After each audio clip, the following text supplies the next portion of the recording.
சாராயம் குடித்து வாழ்வை கெடுக்கும் நண்பரே, உனக்கு ஒரு நற்செய்தி சொல்ல வந்தோமே. சாராயம் குடித்து வாழ்வை கெடுக்கும் நண்பரே, உனக்கு ஒரு நற்செய்தி சொல்ல வந்தோமே. நீ இங்கு குடித்து விட்டு போதை ஏறி கிடக்கிறாய், உன் மனைவி பிள்ளைகளோ பட்டினியால் சாகின்றார். நீ இங்கு குடித்து விட்டு போதை ஏறி கிடக்கிறாய், உன் மனைவி பிள்ளைகளோ பட்டினியால் சாகின்றார். உன் வீட்டில் வறுமை ஒரு தாண்டவம் தான் ஆடுது, உன் வீட்டில் வறுமை ஒரு தாண்டவம் தான் ஆடுது. நீயோ ஆடையின்றி நடு ரோட்டில் கிடக்கிறாய். அண்ணா, இந்த குடிப்பழக்கத்தை பத்தி பைபிள் சொல்லுது.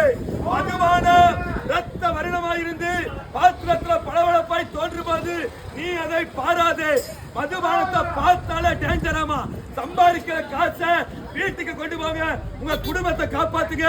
வீட்டுக்கு அரிசி பருப்பு வாங்கிட்டு போங்க. தயவு செஞ்சு யாரும் குடிக்காதீங்கன்னா.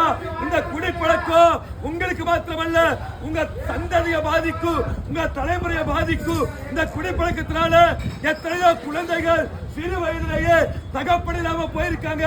தயவு செஞ்சு குடிக்காதீங்க. இந்த குடிப்பழக்கத்தினால நம்ம வீட்டுல சண்டை, வறுமை, பிரச்சனை. இந்த குடிப்பழக்கத்திலிருந்து வெளிவரணும்னா இயேசுவை நோக்கி பாருங்க.